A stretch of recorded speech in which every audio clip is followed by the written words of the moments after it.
convidar você a inclinar a sua cabeça, fechar os olhos e vamos orar ao Senhor. Senhor Deus, nós viemos aqui à igreja para nos encontrarmos uns com os outros. Isso é muito bom porque a gente pode rever amigos, a gente pode matar as saudades das pessoas, a gente pode fazer novos amigos. Mas nós também viemos aqui para te adorar. Especialmente para te adorar. Para louvar o teu nome. Para te conhecer melhor. Obrigado, Senhor, porque o Senhor aceita o nosso louvor. Ele é fraco, ele é falho, ele é imperfeito, mas o Senhor nos aceita. Aceita, Senhor, este culto que erguemos ao teu nome. Que ele chegue como um cheiro agradável a ti, Senhor. E agora que vamos abrir a tua palavra, por favor, meu Deus, mais uma vez eu te peço que o Senhor derrame o teu Espírito Santo sobre cada um de nós. E que de fato possamos ouvir a tua voz. Não a minha voz, não as minhas palavras, mas que a tua voz possa alcançar cada coração. O coração de cada pessoa que está fisicamente aqui na igreja hoje. E o coração de cada uma dessas pessoas que nos assistem, onde eles estiverem. Senhor Deus, que o Senhor se manifeste em cada um de nós. Eu te peço em nome de Jesus. Amém, Senhor. Amém. Mais uma vez, bom dia a cada um de vocês. Que prazer tê-los aqui conosco. A você que nos acompanha aí pela TV Novo Tempo. Que alegria poder chegar até você, onde você estiver. A você que está aí pela internet. É uma bênção muito grande. Podemos louvar e adorar o nome do Senhor nosso Deus. Como que você se vê? Como que você se enxerga? Como que você imagina que é a sua vida e que é a sua imagem? Deixa eu mudar essa pergunta. Você sente que você é uma pessoa egoísta? Quem é egoísta aqui? Você se acha egoísta ou altruísta? Orgulhoso ou humilde? Não, aqui não tem ninguém orgulhoso. Eu tenho certeza disso. Muito menos também não tem ninguém aqui que é egoísta, não. Todos nós pensamos muito mais nos outros do que em si mesmo. Estou certo? Então deixa eu fazer um testezinho com vocês. Quando você vai comprar uma caneta, e você vai experimentar a caneta ali na loja, e a pessoa dá a caneta na sua mão e te dá um pedacinho de papel, e você começa a rabiscar no papel, às vezes você escreve um nome. Que nome você escreve?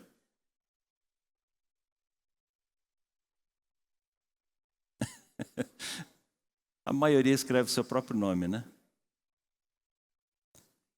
Tá bom, não é todo mundo que escreve seu nome. Então deixa eu mudar um pouquinho esse teste. Você está numa reunião e eles começam a sortear uns prêmios, umas coisas que são muito legais. Na verdade, você não precisa de nada daquilo. Você já tem a maior parte daquilo que eles estão sorteando. É legal, mas você já tem. Você não precisa. E você sabe que ali tem pessoas que precisam disso muito mais do que você. Como você se sente quando os outros ganham e você não ganhou nada?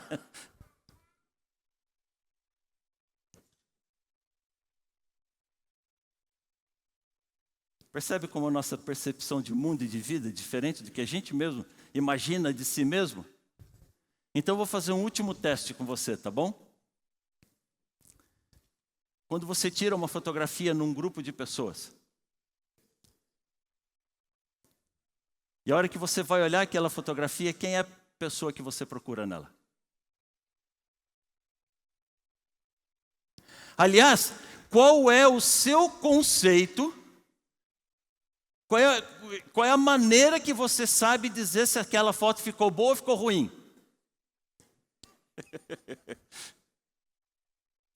E aí quando você não ficou bem na foto, você diz assim, gente, a foto ficou horrível, vamos tirar outra. Não, vem cá, volta todo mundo.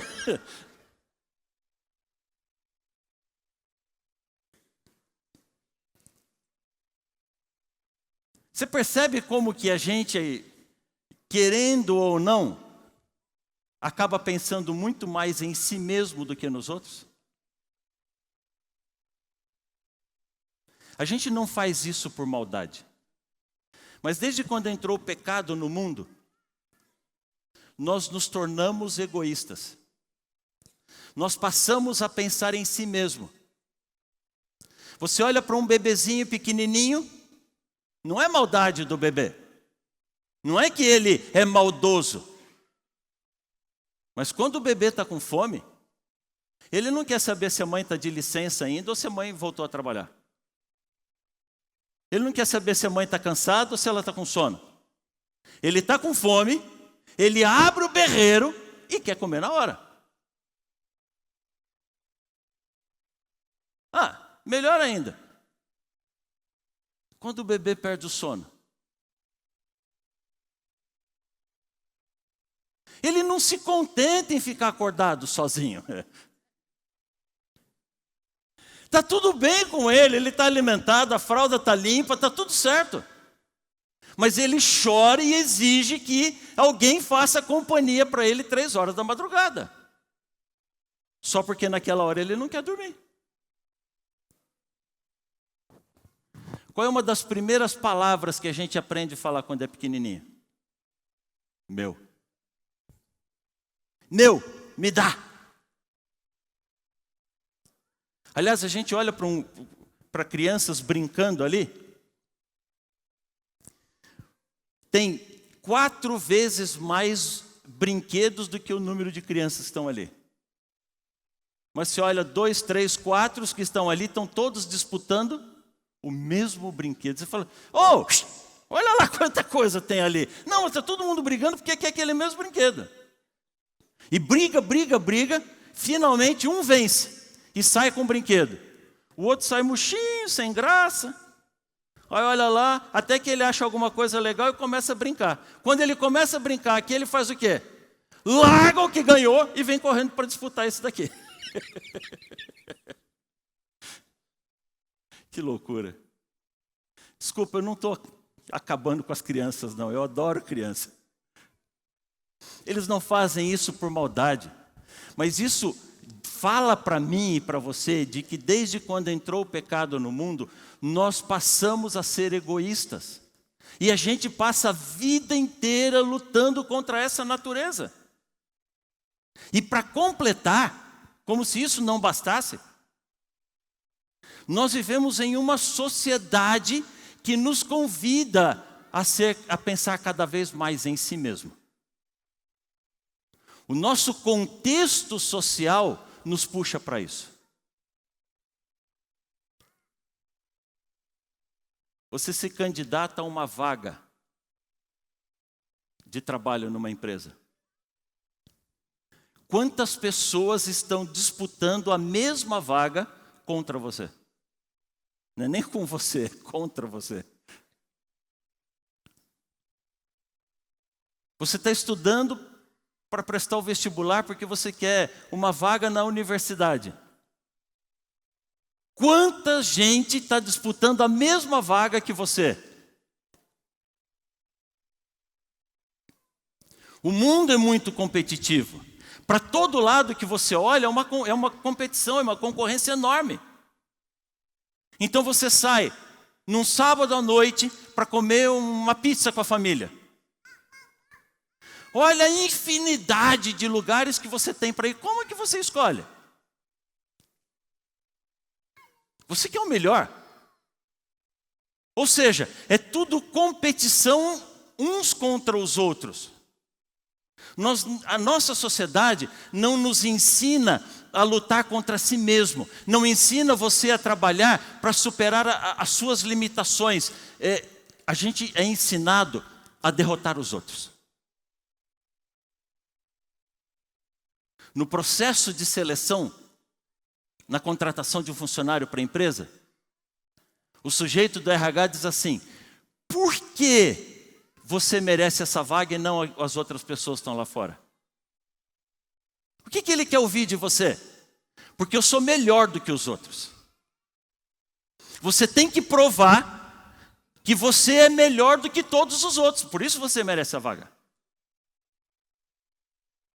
O professor no cursinho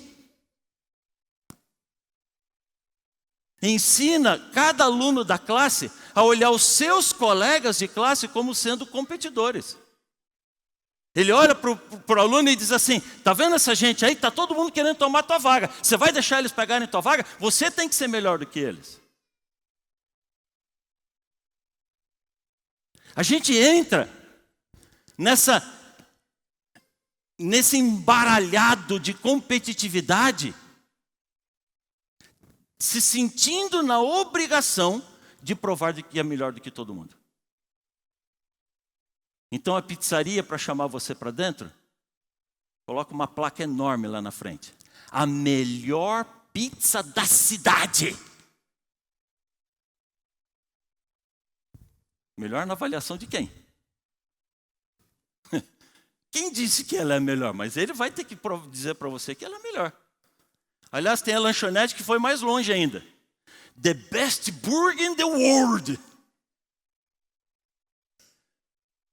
Está para todo lado o cartaz aí. O melhor hambúrguer do mundo.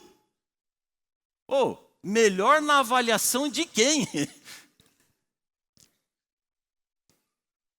O fato é de que eu e você vivemos em um mundo que é cada vez mais competitivo. E eu me sinto na obrigação sempre de estar derrotando as outras pessoas.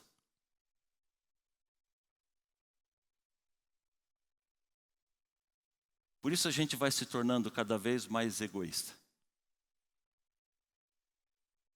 Por isso a gente vai se tornando cada vez mais orgulhoso. Nós somos ensinados cada vez mais a pensar em si mesmo e ignorar a realidade e as necessidades alheias. E o pior é que isso muda toda a nossa percepção de vida. Nós não vemos o mundo como ele é. Nós não vemos as pessoas como elas são. Toda a nossa visão, toda a nossa percepção de vida é distorcida por aquilo que nós somos, é distorcida pela nossa bagagem cultural, é distorcida pela nossa personalidade. Quando eu olho para uma roupa, eu não olho para aquela roupa como de fato ela é. Eu olho para aquela roupa como me ensinaram a olhar para ela, como a minha bagagem cultural me ensinou a julgar e avaliar aquela roupa, não como ela é de fato. Quando eu ouço uma música, eu não ouço a música da maneira como a música é de fato. Eu ouço a música a partir da minha bagagem cultural, daquilo que eu sou.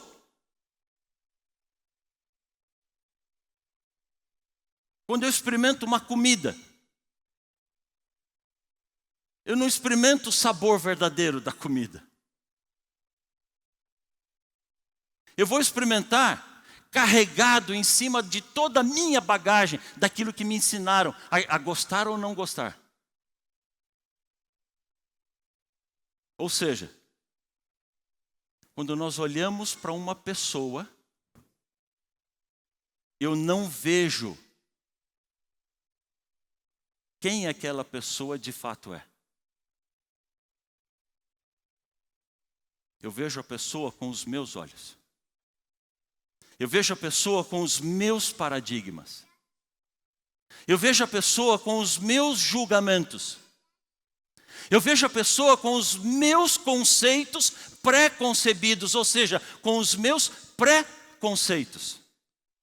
Eu me projeto nessa pessoa. E se essa pessoa não é aquilo que eu me projetei nela, eu descarto a pessoa.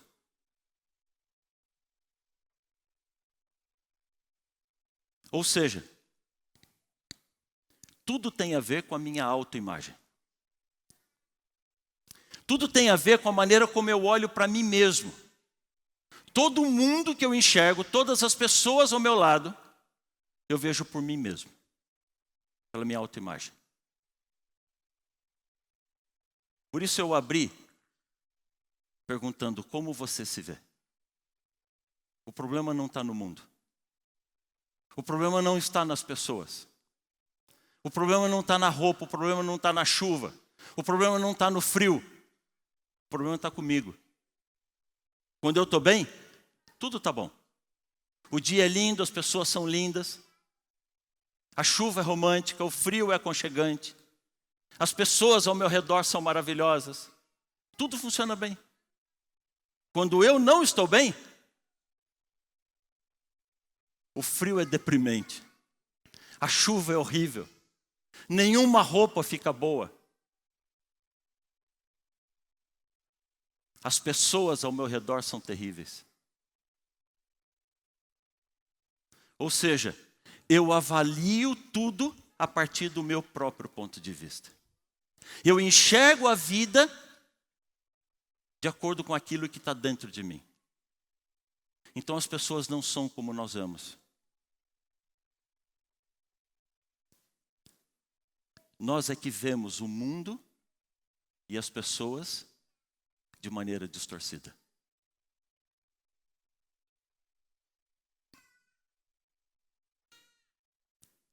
Você sabe que, com muita frequência, os pais se projetam nos filhos.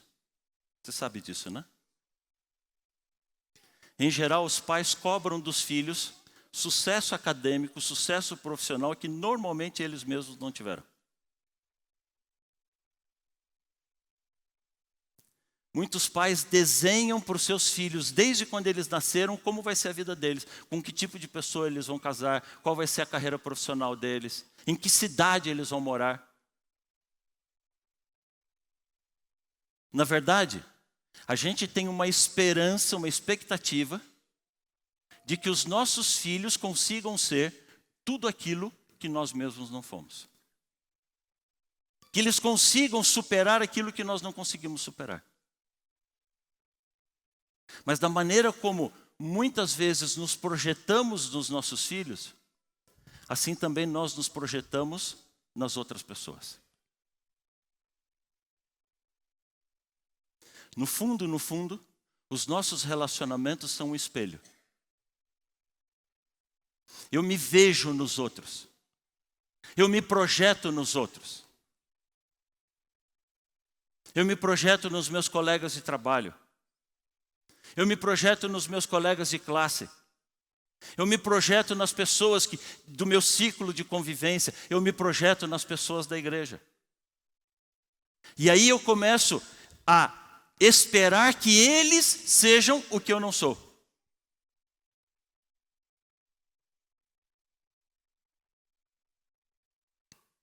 Por isso que a avaliação que fazemos de nós mesmos é tão diferente da avaliação que fazemos das outras pessoas. Quando alguém comete um erro no trabalho, mas essa pessoa é você.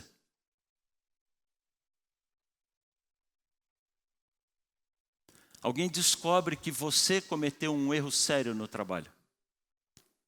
Como que você avalia a situação em que você cometeu o erro? As falas são normalmente assim: ninguém é perfeito. Errar é humano. Eu estou sobrecarregado. Eu sempre fiz tudo tão certinho. Vocês têm que me compreender. Eu conheço bem as justificativas para os meus erros. Conheço ou não conheço? Mas e quando sou eu que descubro o erro de outra pessoa? Como é minha fala? Que isso? Que absurdo! Como é que pode? Você não faz nada certo. E por que eu espero que os outros sejam tão compreensivos comigo e eu não consigo ser compreensivo com os outros? Porque no fundo, eu não tenho paciência comigo mesmo. Eu projeto isso para cima de mim. No fundo, eu estou estourando comigo, por isso eu não aceito o pecado dos outros. Porque eu sou pecador. No fundo, o que eu não estou aceitando são os meus problemas. E enquanto eu não aprender a me aceitar e me amar do jeito que eu sou, eu não vou conseguir aprender a aceitar e amar as pessoas do jeito que elas são.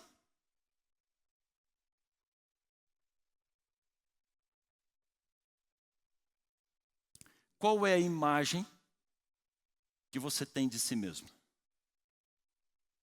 Como é que você se enxerga?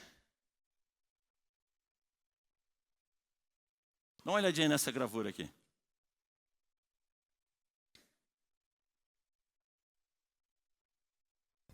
Nós nos vemos de maneira completamente diferente. Os homens tendem a se ver sempre como os grandões, os machões, e as mulheres tendem sempre a se ver muito pior do que são.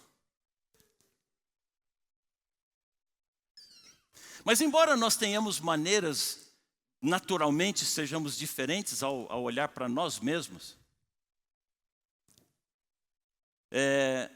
há basicamente duas maneiras de olhar para si mesmo. Claro, se a gente for levar isso em consideração, você vai ter muito mais, mas dá para a gente basicamente colocar de duas maneiras. Há um grupo de pessoas que olha o mundo de cima para baixo. E há um outro grupo de pessoas que olham de baixo para cima. O primeiro grupo de pessoas é esse de gente que olha de cima para baixo. E sabe por que ele olha de cima para baixo? Porque ele se sente superior a todo mundo. É como um gatinho olhando no espelho. E quando o gato olha no espelho, o que ele vê? Tem gente que constrói uma autoimagem de si mesmo que é completamente diferente daquilo que a pessoa é de fato. Contam que na época de ouro do boxe mundial, o maior lutador de boxe de toda a história, Cassius Clay, Muhammad Ali, embarcou no avião e estava saindo de viagem. E então eles deram as orientações iniciais e pediram a todos os passageiros que apertassem o cinto de segurança. E a comissária de bordo passou em todos os lugares, e quando ela chegou perto de Muhammad Ali, ele não estava com o cinto de segurança apertado, afivelado. E ela olhou para ele e disse: Senhor, o senhor precisa afivelar o cinto de segurança. E ele continuou olhando para frente e não falou nada. Senhor, é importante e necessário que o senhor aperte o cinto de segurança. E ele continuou olhando para frente e não falou nada. A comissária olhou para ele e disse assim: Senhor, se o senhor não afivelar o cinto de segurança, o avião não vai sair. O senhor tem que fazer isso agora. E ele olhou para a aeromoça e disse assim: o Superman não precisa de cinto de segurança para voar. Aí ela olhou com muito carinho para ele e disse assim: sim, mas o Superman também não precisa de avião para voar. Aqui dentro o senhor aperta o cinto de segurança.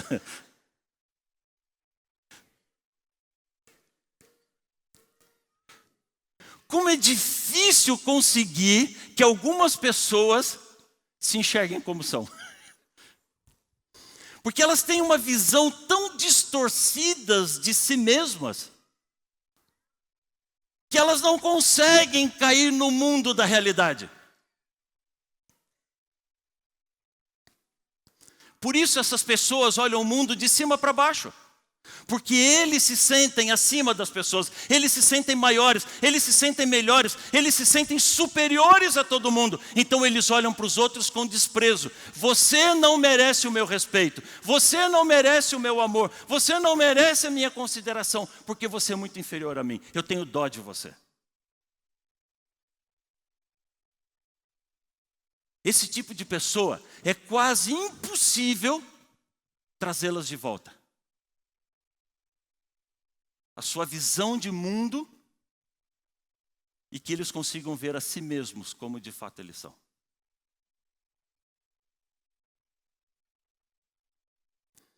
A Bíblia menciona alguns casos de pessoas assim. E se você der uma olhada lá no primeiro livro de Samuel, no capítulo 25, a gente não vai ler o capítulo todo aqui. Você que está acompanhando aí pela TV Novo Tempo, corre lá pegar sua Bíblia.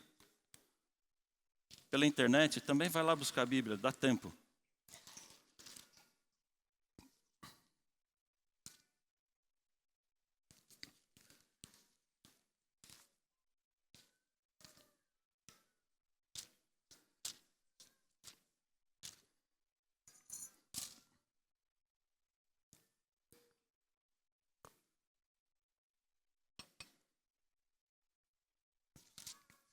Aqui em 1 Samuel capítulo 25,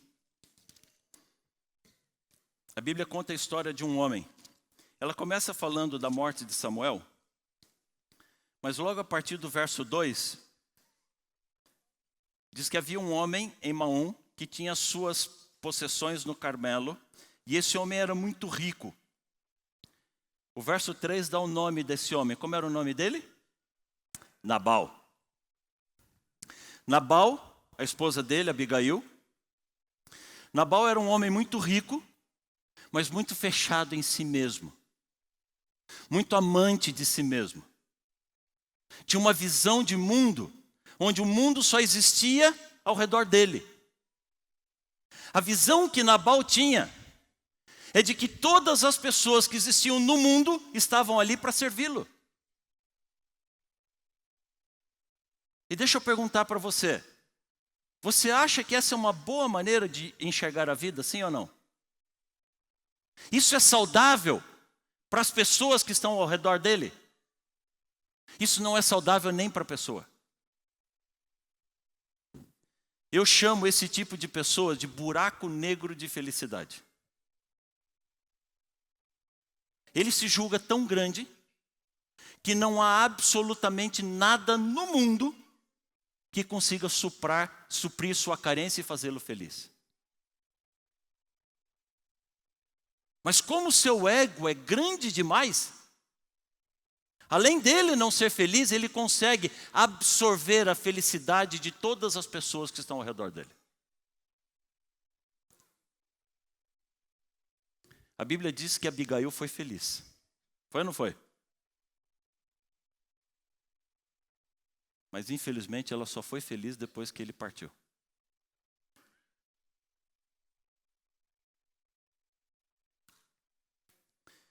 Aqui ainda em 1 Samuel, volta um pouquinho para o capítulo 13, por favor.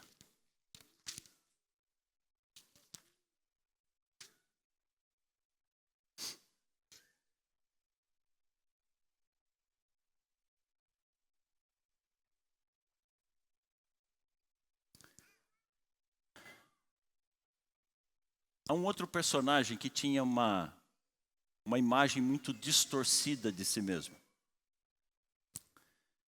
Saul não conseguia se enxergar da maneira como Saul realmente é.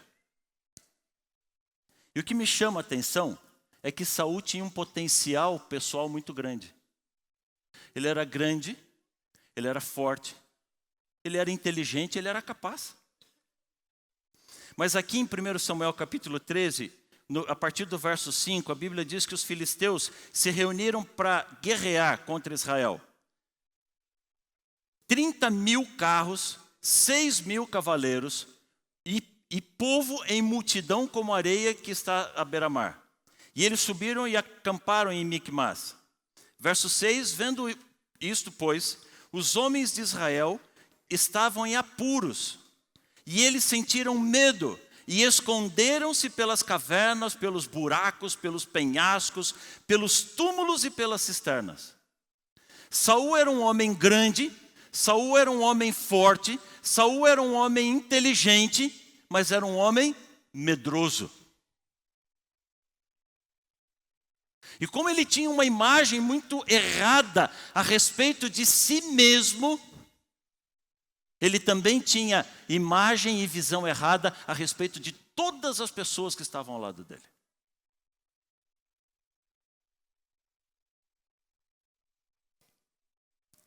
Davi vinha para ajudá-lo, ele tentava matar Davi.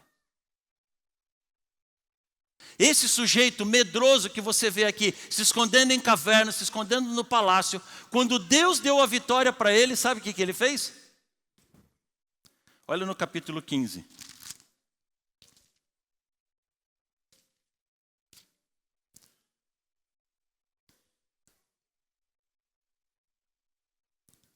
Verso 12. 1 Samuel 15, verso 12. Logo de madrugada, Samuel saiu para encontrar Saul pela manhã. E falaram para Samuel, Saul já passou por aqui. Ele foi ao Carmelo e ali ele levantou o quê? Um monumento. A Nova Versão Internacional diz uma estátua em homenagem a si mesmo. Você imagina alguém que é medroso, covarde, Deus dá a vitória para ele, ele levanta uma estátua para si.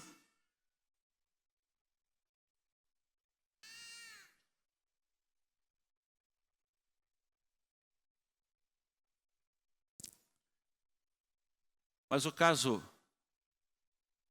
personagem bíblico mais pesado nessa visão distorcida de si mesmo, está em Isaías capítulo 14.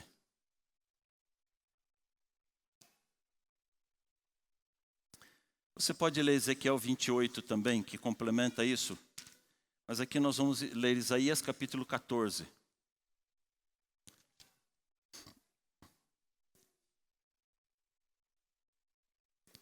Ezequiel 28 diz assim, eras perfeito, querubim de luz.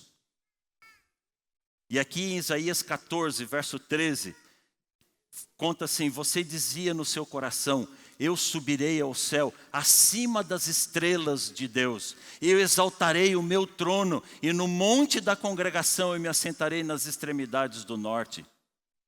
Subirei acima das mais altas nuvens, e serei semelhante ao Altíssimo. Amigo, você já parou para pensar nisso? Lúcifer era o principal de todos os anjos. Lúcifer tinha tudo nas suas mãos. Mas ele não conseguia ser feliz. Porque ele se olhava acima de tudo. Ele se olhava acima dos outros. Ele olhava para os anjos e dizia assim, vocês são muito pequenos, vocês são muito simples. Eu sou inteligente, eu sou poderoso, eu sirvo junto ao trono de Deus. Aquilo que Deus deu para ele, ele usava para se engrandecer. E no fim, o que ele conseguiu colher com isso? Ruína para ele. Ruína para bilhões, trilhões de anjos que infelizmente caíram na mentira dele. Ruína para a grande maioria das pessoas desse mundo. Quanto sofrimento, quanta dor, quanta desgraça. Por alguém que não conseguiu se enxergar da maneira como é.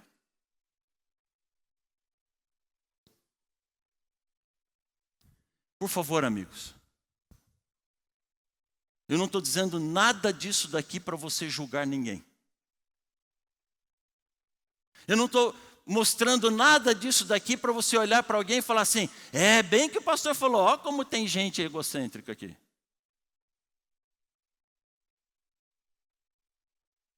Faça uma avaliação sincera. Faça uma análise de si mesmo.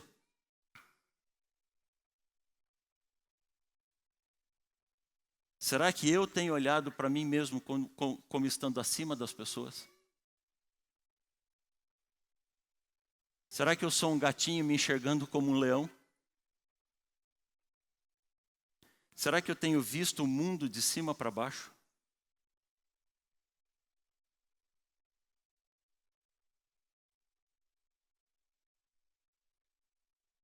Não se massacre pelo que você foi. Louve a Deus pelo que você pode ser. nas mãos do Senhor nosso Deus.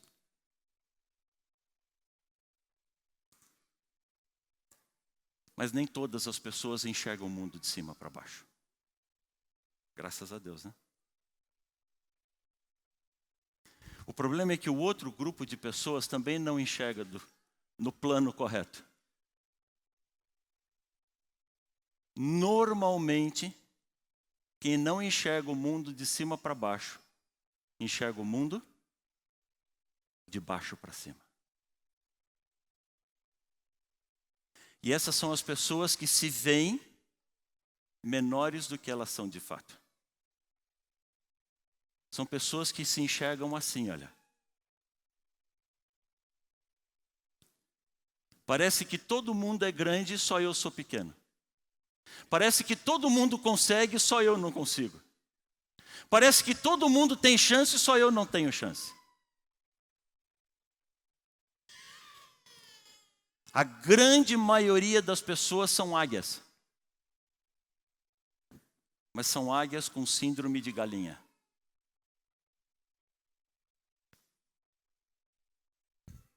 Você não é galinha. Você é águia. E por que a gente se enxerga tão por baixo assim? Por que a gente tem tanta dificuldade de nos ver como de fato somos?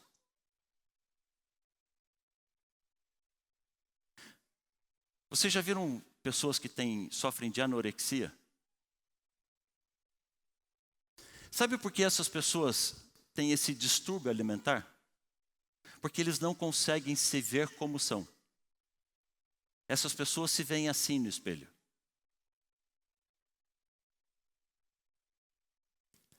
São pessoas que, por mais magras que estejam, sempre se enxergam muito gordas.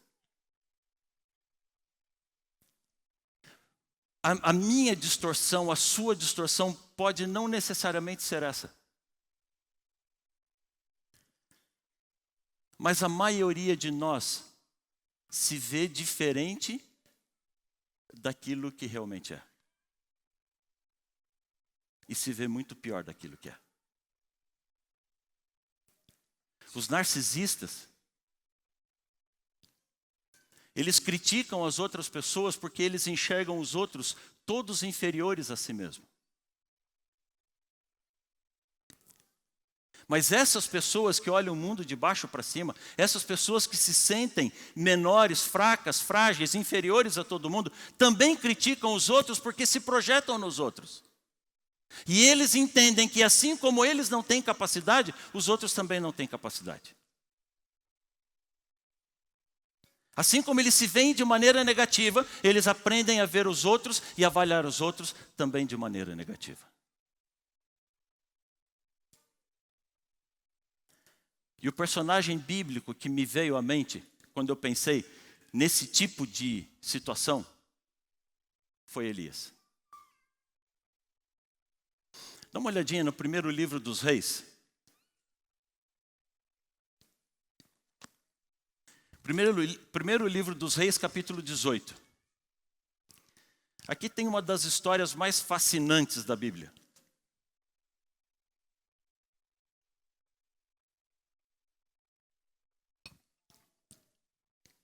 É muito difícil dizer qual história da Bíblia é mais fascinante, né? Essa não é a mais, mas é uma das fascinantes. 1 Reis 18, a partir do verso 19, ele conta o momento em que Elias convocou todo o povo de Israel a que comparecesse ao Monte Carmelo. E ali no Monte Carmelo, Elias fez um desafio, que fosse construído um altar para Deus e um altar para Baal. O rei Acabe, casado com Jezabel, ele trouxe adoração a Baal. O povo todo abandonou a Deus e clamava a Baal. O povo sacrificava os seus filhos. Deus dava filhos para o povo de Israel e eles sacrificavam os seus filhos aos pés de uma estátua de Baal. Deus mandava chuva, eles agradeciam a Baal pela chuva. E então Elias fez aquele grande desafio no Monte Carmelo. Hoje vocês vão decidir. Quem é o Deus verdadeiro? Se Baal é Deus ou se o Senhor é Deus?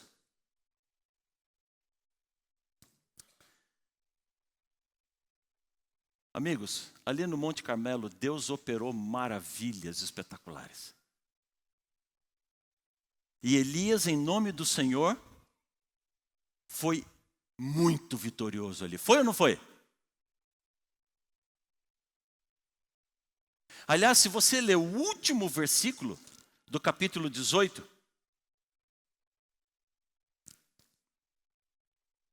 ainda conta um último feito enorme que Deus realizou através de Elias. Porque quando o rei Acabe subiu na carruagem e foi embora apressado para o palácio, a Bíblia diz que o Espírito do Senhor veio sobre Elias e ele correu sozinho, a pé, mais rápido e à frente da carruagem de Acabe.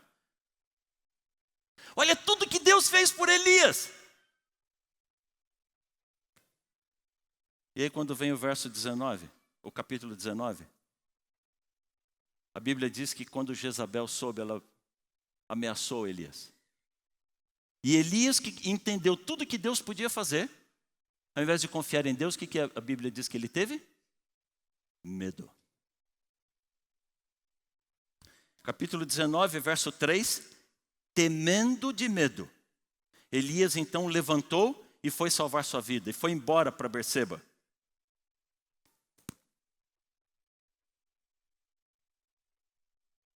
E no verso 4 diz assim: ele mesmo, porém, se foi ao deserto, ao caminho de um dia. Então ele veio e se assentou debaixo de um zimbro, e ali ele orou a Deus pedindo o quê? O que ele pediu para Deus? Você consegue entender isso? Você consegue entender alguém que alcançou tudo que Elias alcançou em nome do Senhor, e o próximo episódio da vida dele, ele está dizendo: Senhor, chega, eu não aguento mais, é muito sofrimento, eu estou sozinho aqui, eu prefiro morrer.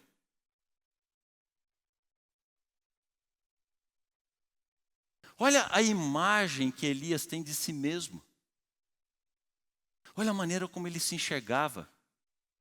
Depressivo.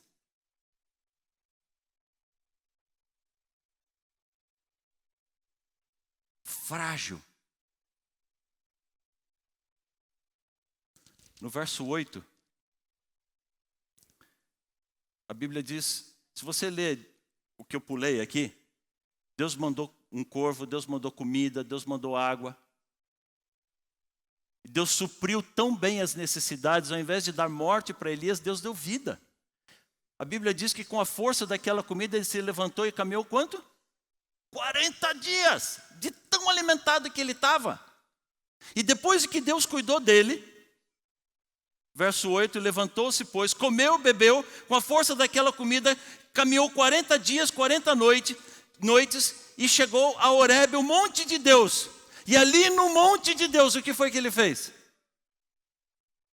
Verso 9, então ele entrou? O que é que Elias foi fazer na caverna?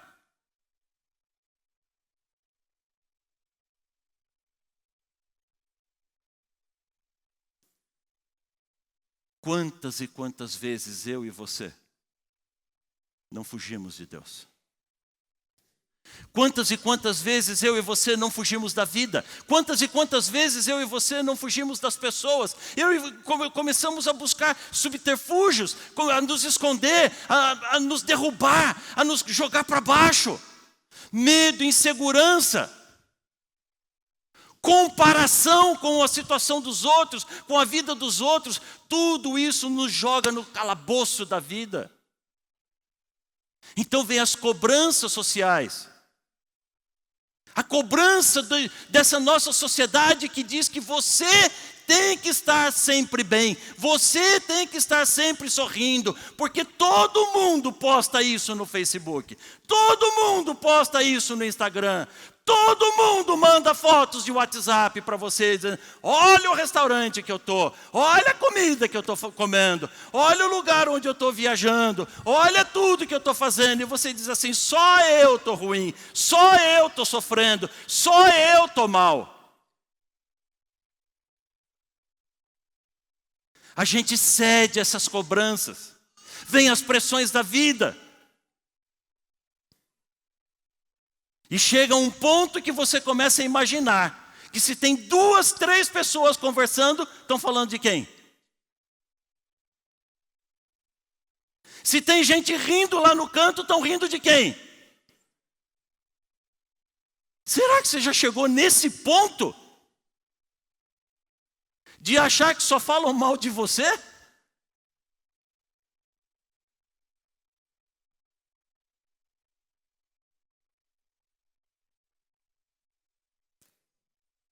Se eu pedisse para você agora, que você se descrevesse.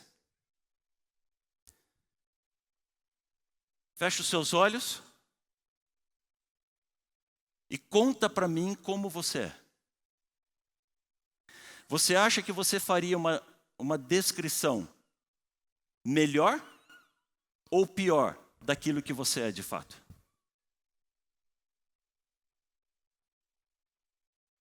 Você faz ideia de como você se enxerga?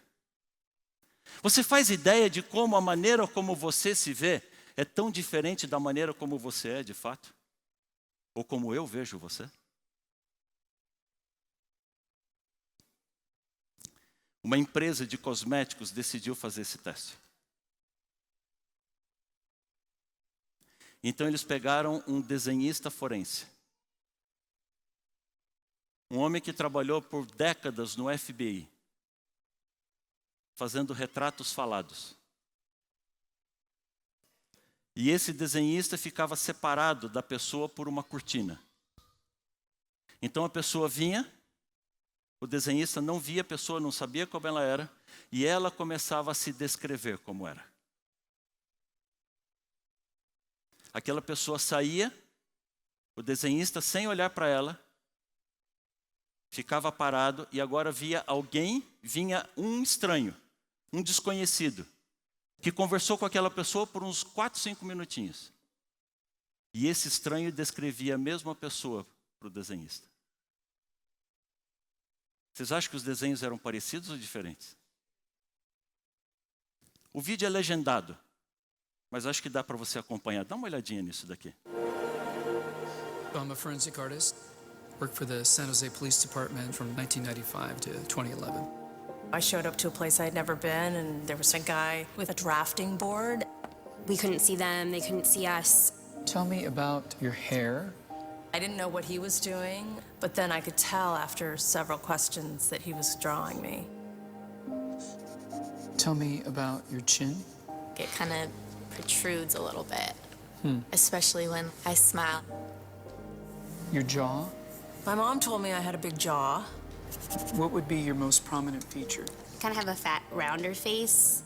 The older I've gotten, the more freckles I've gotten. I would say I have a pretty big forehead. Once I get a sketch, I say thank you very much, and then they leave. I don't see them. All I had been told before the sketch was to get friendly with this other woman, Chloe. Today I'm going to ask you some questions about a person you met earlier, and I'm going to ask you some general questions about their face. She was thin, so you could see her cheekbones. And her chin, it was a nice, thin chin. She had nice eyes. They lit up when she spoke. Cute nose. She had blue eyes, very nice blue eyes. So here we are. This is the sketch that you helped me create, and that's a sketch that somebody described of you. So yeah, that's...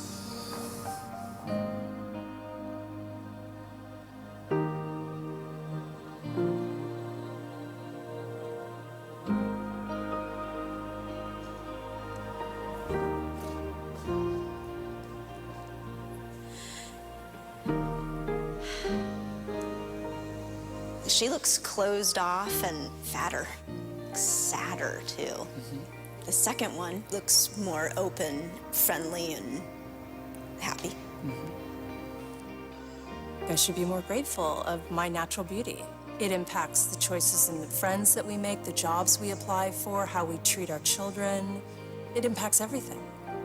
It couldn't be more critical to your happiness. Do you think you're more beautiful than you say? Yeah. Yeah. We spend a lot of time as women analyzing and trying to fix the things that aren't quite right. And we should spend more time appreciating the things that we do like.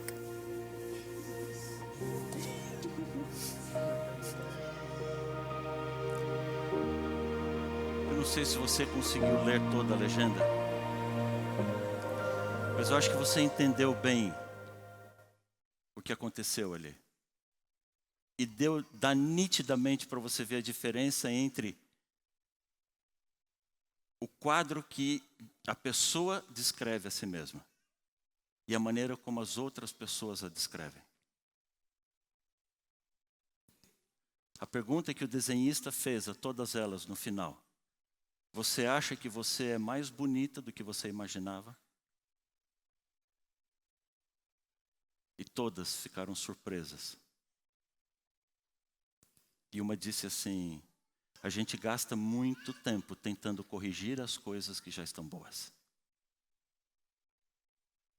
A gente devia gastar mais tempo abraçando as pessoas e desfrutando aquilo que nós já temos. Dá para ver a emoção no rosto de cada pessoa quando ela descobre quem ela de fato é. Você entende isso daqui? Você percebe que você é muito melhor do que você imagina? Afinal de contas, Deus fez você.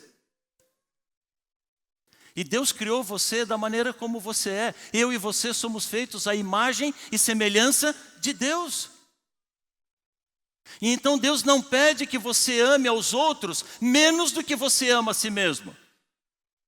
Mas Deus também não pede que você ame aos outros mais do que você ama a si mesmo.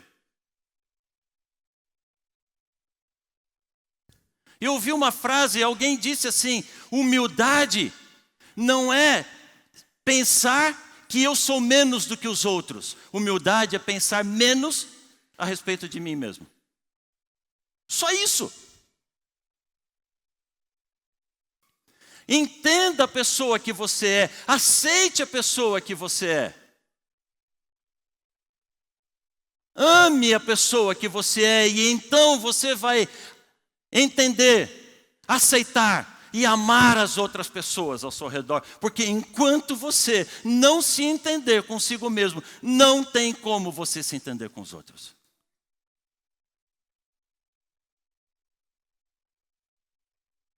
Mateus capítulo 22.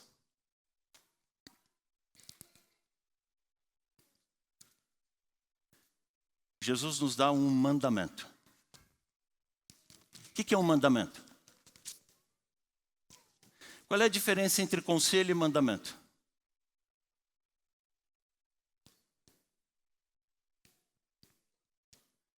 Mateus 22.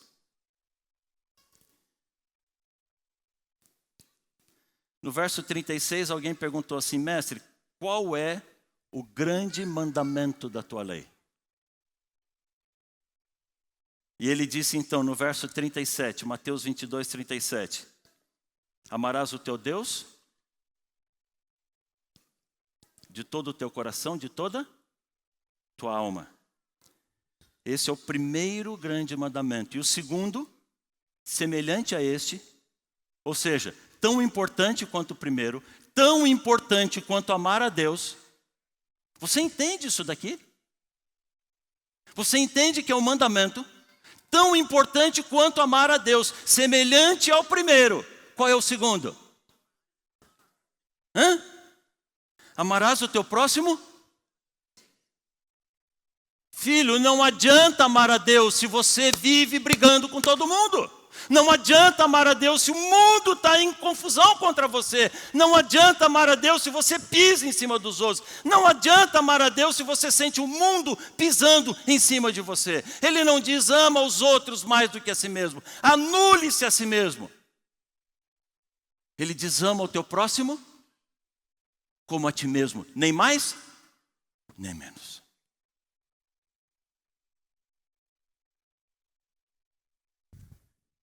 Isso me vem à mente a palavra que eu mais vejo saltar na Bíblia por todo lado que eu leio. Equilíbrio. Nem mais, nem menos. Equilíbrio. Mas para você não ter perigo de errar, São João capítulo 15, por favor.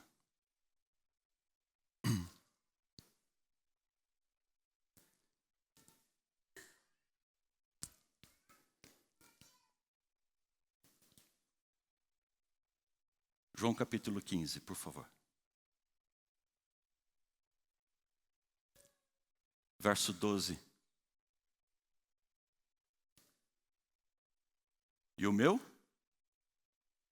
Desculpa, eu não ouvi. E o meu? Desculpa. É conselho? É sugestão? O que é isso? É É uma ordem. É um mandamento. O meu mandamento é este. Qual é o mandamento? Que vos ameis?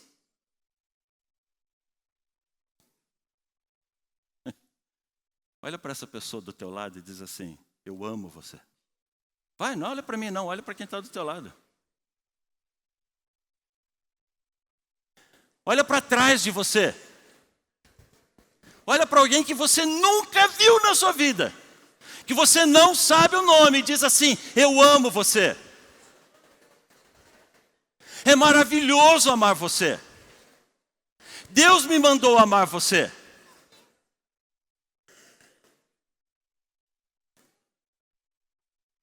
Tem alguém com quem você não fala, tem tempo? Chega, filho.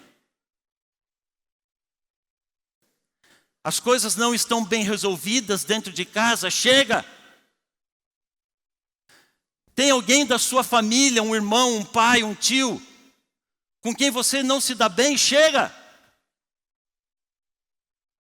Já teve alguma intriga em algum momento do passado, chega.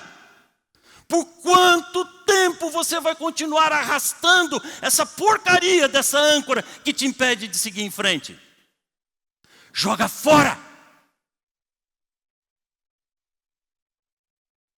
Porque isso não é um conselho, isso não é uma sugestão, isso é um mandamento. E o meu mandamento é este. Não deu certo. Vamos de novo. E o meu mandamento é este: que vos ameis uns aos outros. Opa! Assim? Estava muito fácil.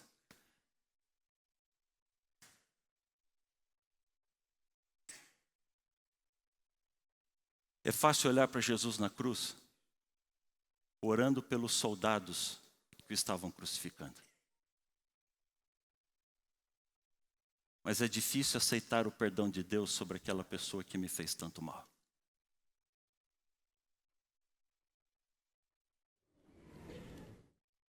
O meu mandamento é que vos ameis uns aos outros, assim como eu vos amei. Então eu tenho que amar você com amor eterno.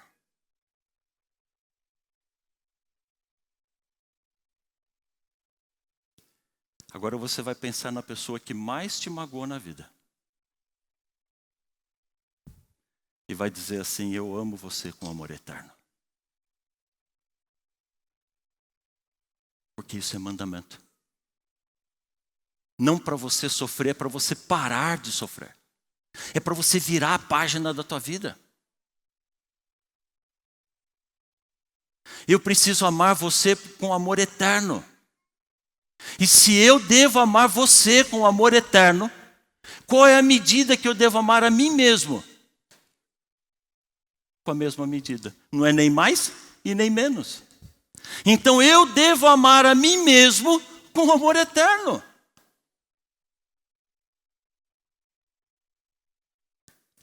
Eu me amo.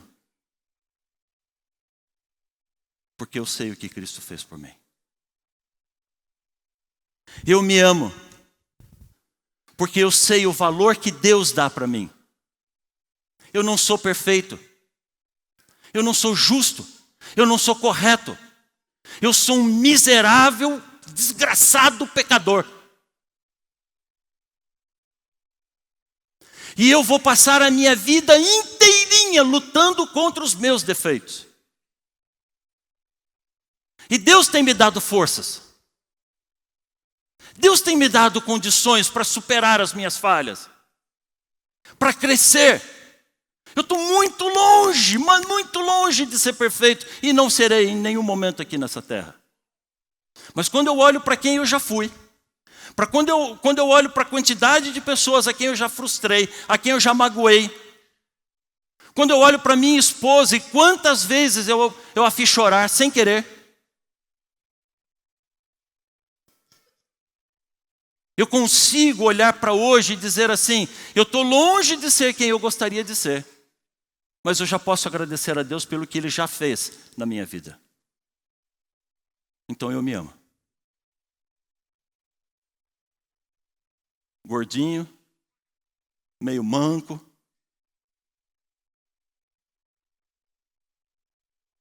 com uns rompantes que eu não gostaria de ter, eu me amo. Porque eu sei que Deus me ama. E como eu aprendi a me amar, eu aprendi a amar você. Porque eu aprendi a olhar para mim não com os meus olhos. Eu aprendi a olhar para mim com os olhos que Deus olha. E quando eu aprendi a fazer isso, eu aprendi a olhar você com os olhos que Deus olha. Pare de olhar a pessoa desfigurada que você enxerga. Chega de desfigurar a si mesmo. Chega de se jogar tão para baixo. Nós precisamos aprender a nos ver, a nos enxergar, a nos olhar com os olhos de Deus. Nós precisamos aprender a ver, a enxergar as pessoas com os olhos de Deus. Nós precisamos aprender a enxergar o mundo ao nosso redor com os olhos de Deus.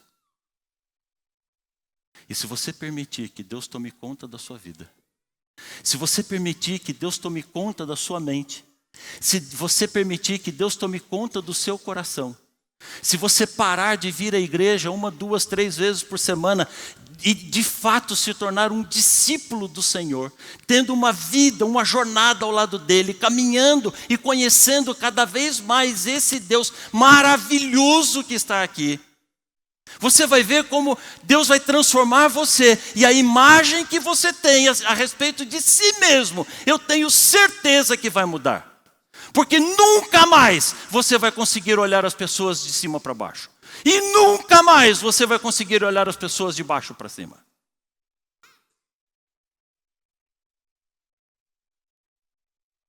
Porque você tem tanto valor quanto eu. Porque Jesus morreu na cruz por mim e por você. Deus é apaixonado por você. Deus não deixa de pensar em você 1 segundo da eternidade dele. Ele não dorme e nem cochila. Dia e noite, esse Deus trabalha por mim e por você. Que Deus te abençoe. Que Deus te proteja. Que Deus tome você nos braços dele. Que de fato hoje eu e você consigamos enxergar o mundo com os olhos de Deus. Quando você olhar no espelho hoje, Ore ao Senhor de olhos abertos. Ore ao Senhor olhando para você no espelho. E diz assim: Senhor, eu nunca imaginei que o Senhor fosse parecido comigo. Eu vejo umas pessoas bonitas na rua e imagino que o Senhor é parecido com elas, mas não comigo. Mas eu fui criado à imagem e semelhança de Deus. Eu já sofri muito na vida, Senhor. Eu sofri porque eu não conseguia entender o Teu plano para a minha vida. Eu sofri porque eu não conseguia entender a pessoa que o Senhor me fez. Eu sofri porque eu não conseguia entender a pessoa que o Senhor pode fazer de mim. E sabe, Senhor, além de eu sofrer, eu estou fazendo outras pessoas sofrerem também. E olhando no espelho, orando ao Senhor, hoje você vai dizer: Senhor, muito obrigado pela pessoa que eu sou. Novo, idoso, homem, mulher, muito cabelo, nenhum cabelo. Magrinho, gordinho, mais alto, mais baixo, não importa. Obrigado, Senhor, porque o Senhor me fez da maneira como eu sou. Me ensine a amar a mim mesmo. E então me ensine a amar as pessoas. Me ensine a me relacionar bem comigo mesmo. E então me ensine a relacionar bem com as pessoas. Você consegue enxergar a pessoa que você é de fato? Você consegue enxergar o milagre que Deus está realizando na sua vida hoje? Feche os seus olhos e vamos orar a Deus. Senhor nosso Deus, obrigado pelo milagre da vida, Senhor. Obrigado porque o Senhor fez a cada um de nós da maneira como nós somos. Como é gostoso daqui da frente olhar para essa multidão de pessoas e ver a diversidade, mas todas elas, sem exceção de nenhuma, parecem contigo, Senhor. Obrigado pelas pessoas que nos acompanham tão longe daqui. Que o Teu amor possa alcançar a cada um de nós. Que hoje os nossos olhos sejam abertos e que de fato possamos ver quem somos de fato. Filhos Teus, amados por Ti, Senhor. Criados à Tua imagem e à Tua semelhança. Prontos para sermos usados pelo Senhor na transformação desse mundo, ao espalhar o perfume da Tua presença. Senhor, estende a Tua mão sobre cada um de nós e derrama a Tua bênção, Senhor. Que hoje nós sejamos transformados pelo Senhor. Eu te peço em nome de Jesus. Amém, Senhor. Amém.